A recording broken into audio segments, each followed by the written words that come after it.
ముందుకు తీసుకెళ్తారు. రమేష్ బ్రదర్కి మీరందరూ కూడా తోడుంటారని ఒక నమ్మకం కలిగే విధంగా మీ పెద్దరికం కనిపిస్తుంది.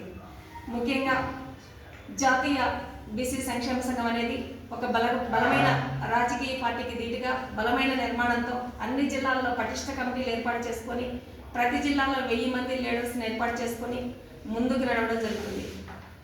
గతంలో బీసీల పరిస్థితి ఏంటంటే ఓట్లేసే యంత్రాలుగా, జెండాలు మోసేవారిగా, కటౌట్లు కట్టేవారుగా, అగ్రకుల నాయకులకి జిందాబాద్లు కొట్టేవారుగా ఉండేవారు.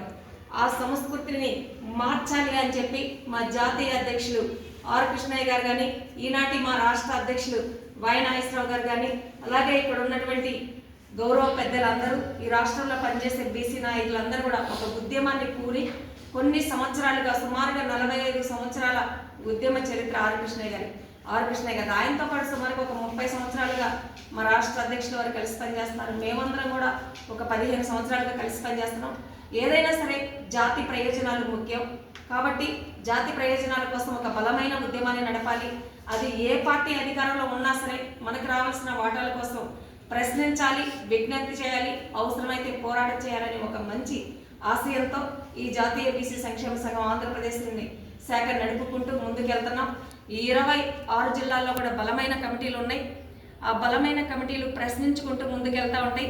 ఈ రాష్ట్ర ముఖ్యమంత్రి వర్యులు మాన్య శ్రీ నారా చంద్రబాబు నాయుడు గారు ఎన్నికల ముందు మన సంక్షేమ సంఘం అనేది మెయిన్, అనేక బీసీ సంక్షేమ సంఘాలు ఉంటాయి కానీ అవన్నీ చిన్న చిన్న సంక్షేమ సంఘాలు.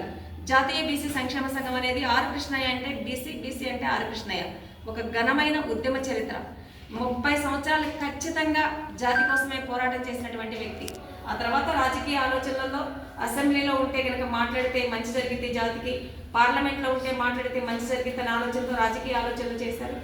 అలానే ఈరోజు కూడా మేము కూడా రాజకీయ పార్టీలో ఉన్నప్పటికీ కూడా ఖచ్చితంగా రాజకీయ పార్టీలని మాకు ఇది కావాలి సార్, ఖచ్చితంగా మా జాతికి ఇది ఎలా అన్యాయం జరుగుతుంది చేయాలని చెప్పి ప్రశ్నించడం జరుగుతుంది. ఈనాటి ముఖ్యమంత్రి వర్యులు మా రాష్ట్ర అధ్యక్షుల వారిని కానీ నన్ను కానీ రాష్ట్రంలో ఉన్నటువంటి గౌరవ పెద్దలు సుమారుగా 250 మందిని పిలిచి ఈసారికి కూటమి ప్రభుత్వానికి మద్దతు ఇవ్వండి, మీ బీసీ సంక్షేమ సంఘం ఖచ్చితంగా బీసీలకు మంచి చేస్తామని మాట ఇచ్చారు. ఆ మాట ప్రకారం రాష్ట్ర వ్యాప్తంగా తిరిగి రథయాత్ర చేసి బీసీలను అందరినీ కూడా కూటమి ప్రభుత్వానికి దగ్గర చేసాం. మేము కానీ మా యువజన అధ్యక్షులు కానీ మా స్టేట్ బాడీ కానీ మా జిల్లా అధ్యక్షులు కానీ అందరూ ప్రతి ఒక్కరి కష్టం కూటమి గెలుపులో ఉంది. ఈ గెలుపు తర్వాత ఖచ్చితంగా బీసీలకి మంచి జరిగింది కాబట్టి మాన్య శ్రీ నారా చంద్రబాబు నాయుడు గారికి కూటమి ప్రభుత్వానికి ధన్యవాదాలు, కృతజ్ఞతలు తెలియజేస్తున్నాం. ఎందుకంటే 40 మందికి ఎమ్మెల్యేలుగా బీసీలకు అవకాశం ఇచ్చారు, సుమారుగా 8 మందికి మినిస్టర్లుగా అవకాశం ఇచ్చారు, కొంతమందికి ఎంపీలుగా, అలాగే కొంతమందికి నామినేటెడ్ పోస్టుల్లో అవకాశం ఇస్తున్నారు. ఇంకా మంచి అవకాశాలు ఇవ్వాలని ఖచ్చితంగా మేము విజ్ఞప్తి చేస్తాం, డిమాండ్ చేస్తాం. మాతో పాటు అనేక మందిని చేయి అందించి రాజకీయంగా ఎదిగే విధంగా, అలాగే ఇది ఒక నాయకుల్ని తయారు చేసే ఫ్యాక్టరీ లాగా కింగ్ మేకర్స్గా ఉండి నాయకులు తయారు చేసే యంత్రాలపై పనిచేస్తామని విజయనగరం జిల్లా వాసులందరికీ తెలియజేస్తూ, అలాగే రమేష్ బ్రదర్కి ఒక చిన్న సలహా ఇస్తున్నాం.